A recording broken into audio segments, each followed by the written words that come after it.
Alright, what's up, ladies and gentlemen? Welcome back to another episode of Daily Dungeon Diving. This episode happens to come on the eve of the version 1.3 update. So as you can see, the whole, layout up here, it's changed. Down at the bottom, they've changed how the current location thing looks. There's now a time of day symbol down there, so you can see it's clearly midday here. They added a horse icon as well, which basically tells you stuff about how to get the horse. So first you have to build the stable, which is now possible, by the way, and then you have to go to a broken cart event and tame a horse, and then it shows you the stable and whatnot. But yeah, there's a couple of things that need to be talked about quickly before I go in. First of all, this was a rather large update. They've released the horse, as I've mentioned. However, getting the horse requires kind of a chain of events to be completed. The first thing is, in order to get the horse, you need the bridle. That has been the one piece of the stable that has been missing for a long time, and if I remember correctly, yes, if you go to the mad chest, you can see it is now available here. So I mean, if you have a whole bunch of money and you wanna, go ahead and, I guess, give it to the devs and maybe hope you get lucky, you could go ahead and see if you can get a bridle from the mad chest, or maybe a feeding trough if you don't have that yet. Or a leather pannier, that would be pretty nice. I only know 2 people that have gotten that so far, and I don't even want to know how much money they spent to get it. More than I'm willing to spend, I can tell you that right now. But yeah, the bridle is in-game. Now, the bridle is down on the 2nd floor of the dungeon. In order to get the 2nd floor of the dungeon, first of all, you have to complete the torture chair. The torture chair... I can't show you everything that it requires here. Where is it? Right down here. You have to complete this. The only things that we haven't been able to get thus far are the pincers. However, they are now available in the Forsaken chest at the end of the 1st floor. So that's the one thing that we've been missing. Once you complete the torture chair, you have to go to a tier 3 zone, either that one or this one, and you are looking for an enemy that I assume looks very much like a leper, and he's known as a hermit or something like that. I can't remember what his full name is. I know it has hermit in it, and as far as I understand it, and I say understand it because I haven't actually seen this in action myself yet. I think JCF did a stream just a little bit ago showing exactly how to do it, but I wasn't there to watch it in its entirety. I haven't bothered to watch it just yet, but as I understand it, you need a Scroll of Control, which you can either get from the Night at the Cemetery event, or you can get it from the merchant by trading 10 chalices, and then once you find a hermit in one of these Skull 3 zones, or Tier 3 zones, then you just have to use the Scroll of Control on him, get him to follow you, leave the map, go back home, and he should be in your torture chair. Then you just have to interact with the torture chair, and I believe you will have the ability to then unlock the 2nd floor of the dungeon. Now, the 2nd floor of the dungeon has other enemies and various interesting things, but once you get to the 2nd floor, if you're lucky with the chest on that floor, you will get the bridle. Then once you can complete the once you take that home, you'll complete your stable. Then you can, hope for a broken cart event. You go there, there's a wild horse running around, and it works basically like deer. So you have to kind of sneak up on it, and you'll have the ability to tame it. So that's the full chain of events, essentially, that you need to go through to get the horse. Now, among that, they have also gone ahead and released the crossbow. The crossbow is now in-game. And as far as I know, it works similarly to the bow, but it's not the same. I did try it out briefly, and in fact, you will notice that I have one equipped right here. It's definitely a different mechanic. But I'll go ahead and hop in here and show you what that's like. So, but as far as I know, it has the same mechanics in terms of how it works with armor. So I believe that it will do significantly less damage against armored enemies. So how it works is you'll see this little weird green icon on it, which is supposed to be arrows in a quiver, but it just kind of looks like a fat, weird-looking shield to me, to be perfectly honest. You press that button, and it'll load the crossbow. And then it goes away, because your crossbow is loaded. And then you can just shoot. And then you can essentially run away, get some distance, reload your crossbow, and shoot. That's how the crossbow works. So I think the crossbow will be a far superior ranged weapon to the bow. At least that's my opinion from what I've seen thus far. But I figured I'd go ahead and give it a shot here in the dungeon. I also have no idea what the durability of it is, so I'm not going to bring too many Carthils, because that's essentially Carthils are what I used to kite before, and with any luck, this should be replacing it. So yeah, we're going to go ahead and bring that, and let me see here. What do I want to bring in terms of armor?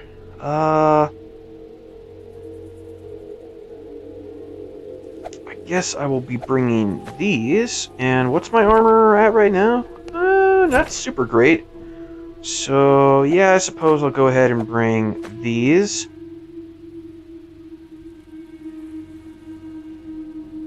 And remind me, I need to get to 240 for Desecrators and 260 for Knights. So let me see here. This is 180.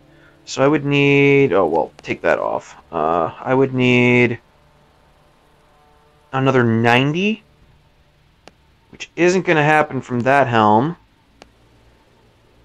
But if I put that on, if I switch to that, yes, that gets me to 260. Okay, so essentially what I have to do here is I have to bring along a tier 4 chest piece, I guess. Alright. I can bring along a couple of those. And then in terms of weapons, that should be enough. I would hope.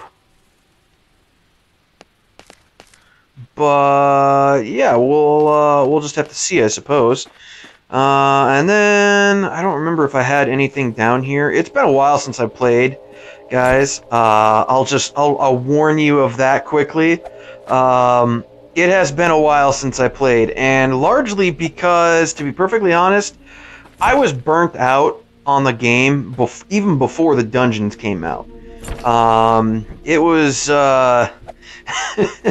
I was grinding for like 6 to 8 hours pretty much every single day for the first 3 months or so that I was playing the game, and that was all before the dungeon even came out. So I mean, there wasn't really a whole lot to do, but I was still grinding like crazy, and yeah, it kind of burned me out. And then the dungeon wasn't as much fun as I would have liked, mainly because I was pretty much cursed. I just I couldn't buy a freaking unique to save my life. But yeah, I haven't been playing much. Hopefully you guys can understand, but we have to head on in and see what the dungeon's like now. So a couple of changes have been made to the dungeon. The first thing they've mentioned is they've made it smaller yet again, and this time it's to account for the fact that there is now a second floor. Most of us aren't going to get there for a couple of days because we have to complete our torture chairs. But you know, it is there, so there is more loot to get essentially. So, oh yes, and there are chests, or not chests, traps in the dungeon now. I completely forgot about it, or I didn't see that. I saw it right before I stepped on it, and I was like, oh crap. So let's go ahead and test this out. So the Leprous Soldier, 19 damage. That is pretty far from amazing. He does have some small measure of armor. So I don't know...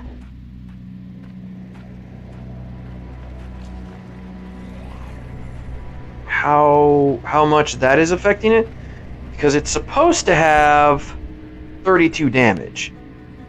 So obviously that is affecting it to an extent. So maybe I'll go ahead, just try the mace. That one-shots him. Yeah. Unfortunately here, I'm gonna have to go a long way around. Oh, actually... yeah, he saw me anyway. Okay, well, we will go ahead and equip the Carthill, and we'll do this semi-efficiently this way then.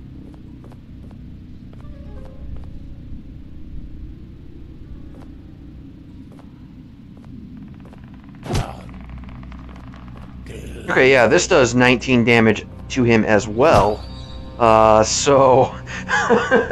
yeah, the Carthill... it does 24 damage, and does 19 to him, whereas the simple crossbow is supposed to do 32, and it only does 19 to him. So yeah, I can confirm there that the amount of armor is definitely significantly reducing the amount of damage that we're doing. I have to be a little bit more careful in how I run around here because, again, there are actually traps now.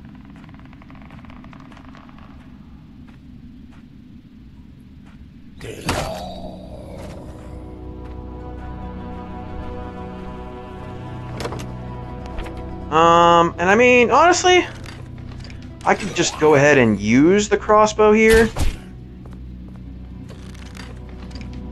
And you can see how this is definitely a better kiting method because, you know, you can just shoot him a whole bunch of times and it really doesn't matter because you don't need a kiting spot, so to speak. You just, you know, kind of go with it.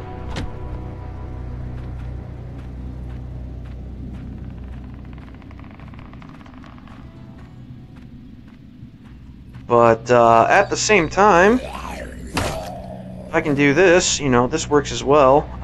What is the enemy over here? A plague spawn. Alright, so let's go ahead. Oh, it looks like when you put your weapon away, it unloads it?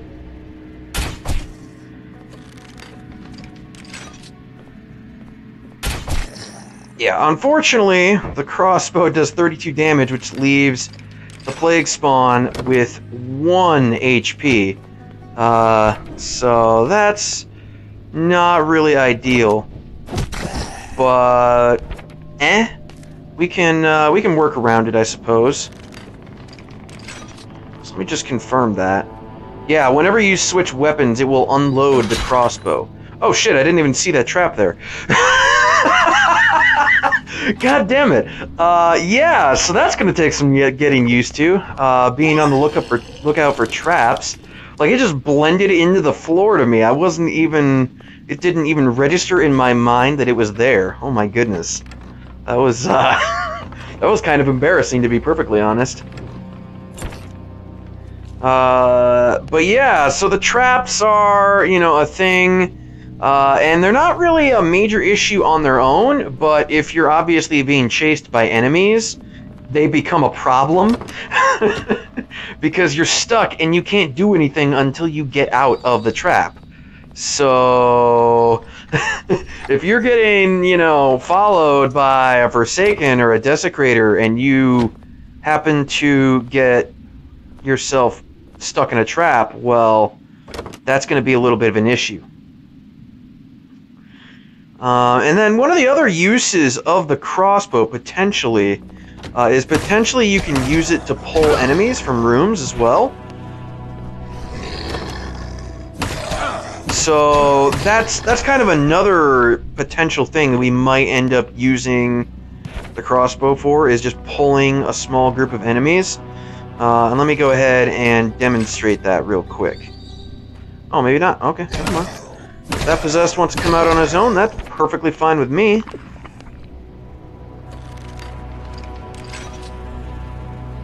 Okay, now let me see if I can demonstrate that. Well, I guess I don't have to. Alright. Yeah, essentially I can use the crossbow as a kiting weapon that doesn't require a kiting spot. So if I want to be super efficient, what I would do is probably use the crossbow on the way to a kiting spot, and then once I get there, I would use the Carthill to finish something off.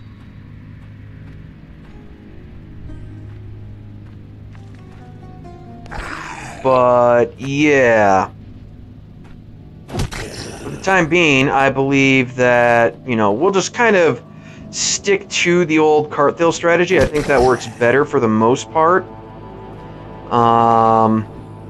Especially with the leprous soldiers, they get reduced. The amount of damage that you do just gets reduced so much that it's like not even worth trying to a certain extent. But I do want to continue using the crossbow at the very least for the plague spawns, because I really, really, really do not want to get hit by the plague spawns. That is a really bad idea, because that 30 poison damage that they'll do is just not good at all. Oh, what the hell? I was supposed to be targeting the other one, but okay. What the? What was that?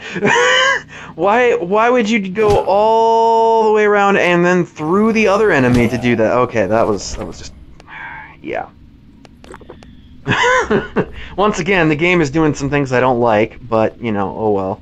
And it looks like some of the lag issues that I was having in the dungeon appear to have been fixed to an extent. And I believe that's most likely because of the fact that they've reduced the size of the dungeon. Because it felt like the lag was significantly reduced the last time they made the dungeon smaller. So I think it was really, the thing that was really causing the problems wasn't really my internet, it was just the fact that it was having to render such a large area that has so much detail in it that it was just tanking the frames on my game.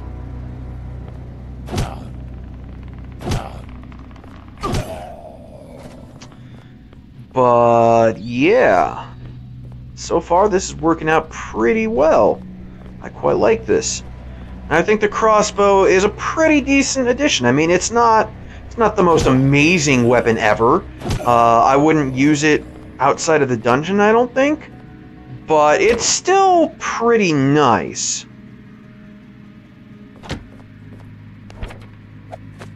So again, this is a really good opportunity where I can just, you know, close the door on him, open it back up, hit him with the crossbow immediately, retreat, and then do that, and bam, hit him again, and then he's only got a little bit of HP, so I can just finish him off like so. That's really easy to do. And obviously efficient, because, you know, I'm not getting hit at all.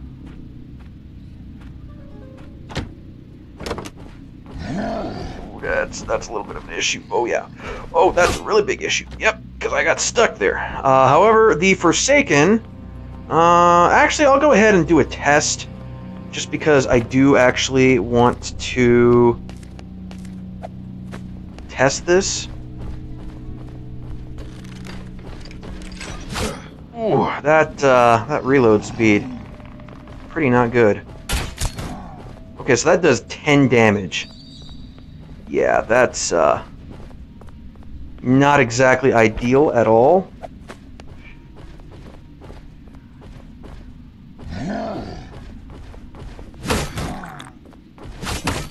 And this isn't my ideal armor combination, but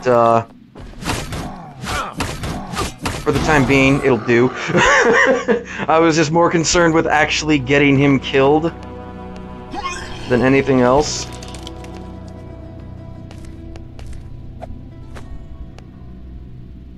Okay, and what did he have? Okay, yeah. Nothing super amazing, but that's okay.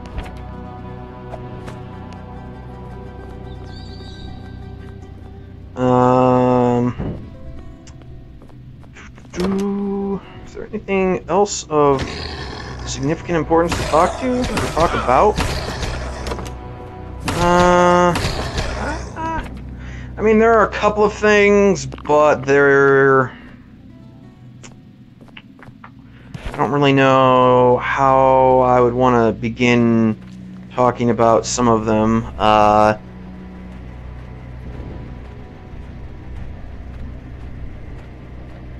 I'm also a little bit distracted currently, doing stuff in the dungeon and trying to kind of keep an eye out for any kind of traps.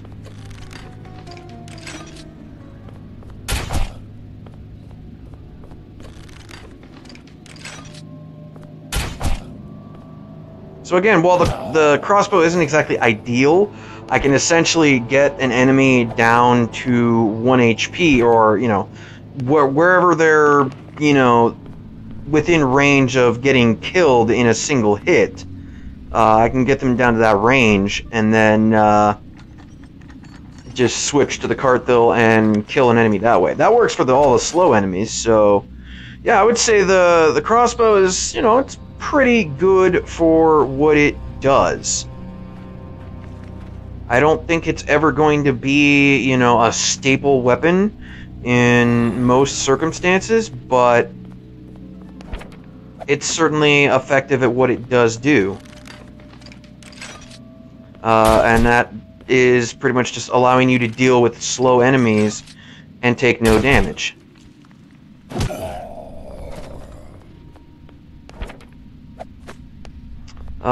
And from what I've been seeing thus far, it's not too bad on the durability either.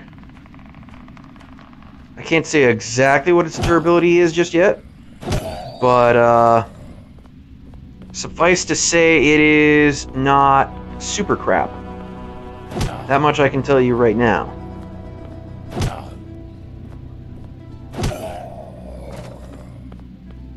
Because it's only about a little more than a quarter of the way down. I've used it probably, I don't know, at least a dozen times already.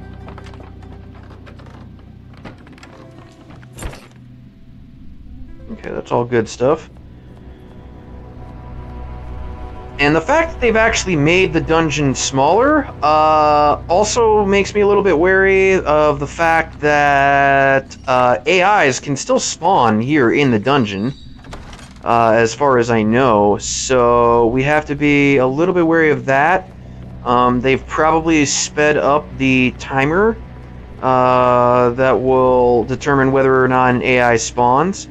So I would guess... Ooh, and there's a Forsaken. Well, that's fun.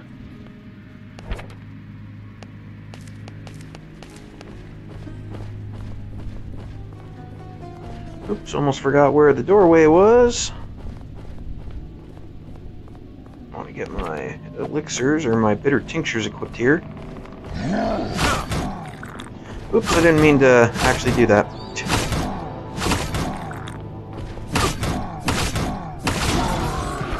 Yeah, I actually can do double auto reasonably effectively there. Okay. That was another thing that I was kind of interested in trying out there.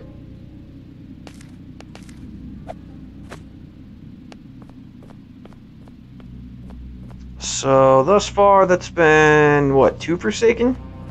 I haven't even seen a Desecrator yet, so that's mildly interesting. And I've got a Lepus Soldier there, so I'll go ahead and switch these out. Reload, pop them in the face. Reload again. Pop them in the face, switch weapons, bam, done. At the very least, the crossbow is a very cheap weapon now. It only takes 2 bronze, and it takes it obviously takes 1 bowstring. What else does it take? A couple of planks, pine planks, and a what is it, like 2 cords, I think? I don't know. Let me take a look at what the actual recipe is here in a second.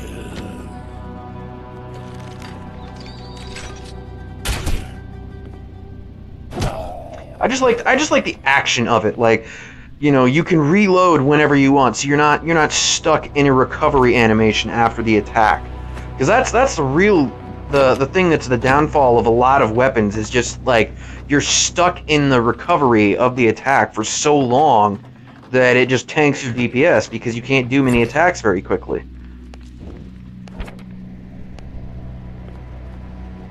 And then whatever this enemy is over here, it's going to see me regardless. Luckily, it is a plague spawn.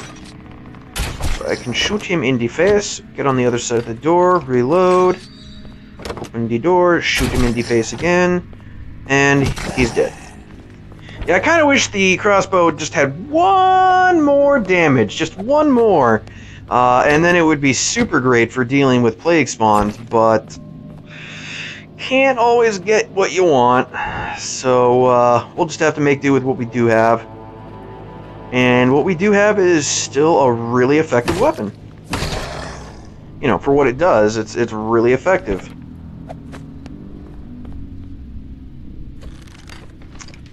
I probably wouldn't use it as much as I am here.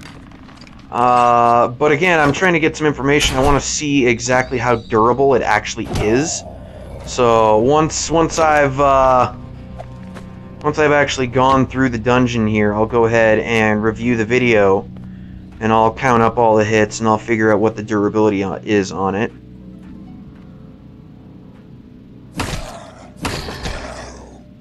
And it looks like we're at about 27 minutes here. Oh, wow. I didn't think I was going to be able to get that sneak attack off. That was a little bit surprising to me, to be perfectly honest. Ooh, that's an icky room. Come here, possessed.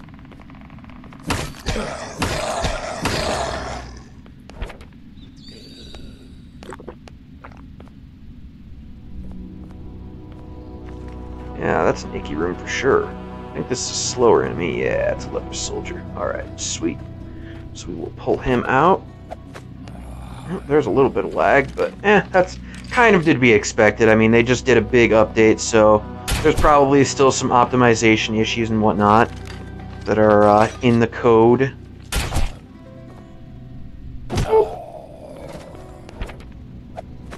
But otherwise, yeah, it's been running very smoothly. Oh, well, there's a desecrator. Okay. Well, I ain't fighting him with this, I can tell you that right now. So, we are going to get... I'll go ahead and use up the red scimitar first.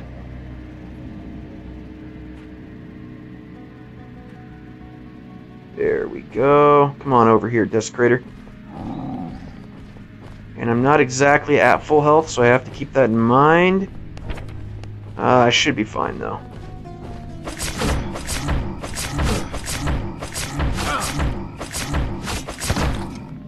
Oh, and the Desecrator broke. Or the Desecrator broke. My scimitar broke. I was a little worried there about him getting one more hit in there, so I kind of did that a little early, but yeah, that worked out nonetheless.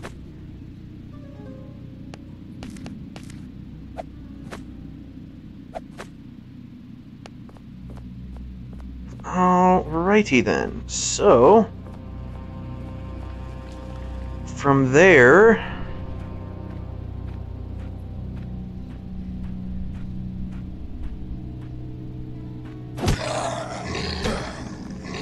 ooh, that's a lot of possessed actually. I really don't want to deal with that many possessed at once, but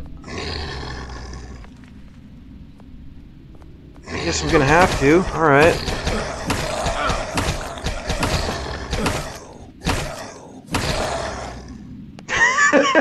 Just put it on auto and wait for the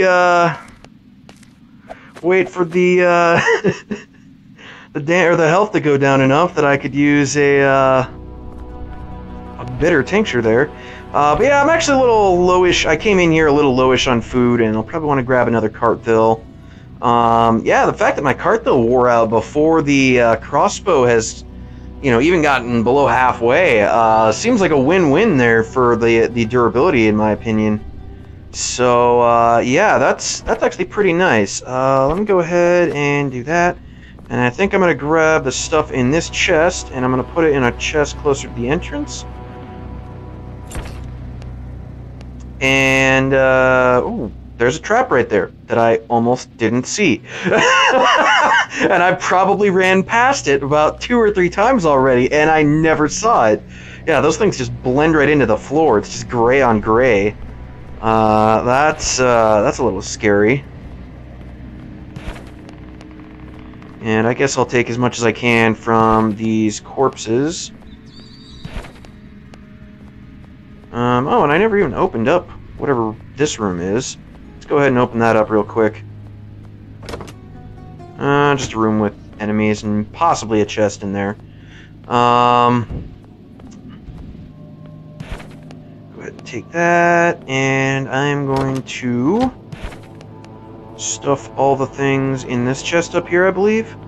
It's a little bit off the beaten path, to be perfectly honest, but it is the closest chest to the entrance nonetheless. So, that works for me, and actually I'll take those bitter tinctures. Actually, you know what? I could probably take at least a few of these things up top, since I have to go grab weapons anyway. But yeah, so thus far, the dungeon has been interesting. I've gotten stuck in traps a couple of times. We've kind of seen the crossbow in action. I haven't seen an AI in here in a while, but, that's alright. But yeah, so when I see you next, we will continue on in the dungeon. Until then, guys, I'll say take care, and I hope you enjoyed this video.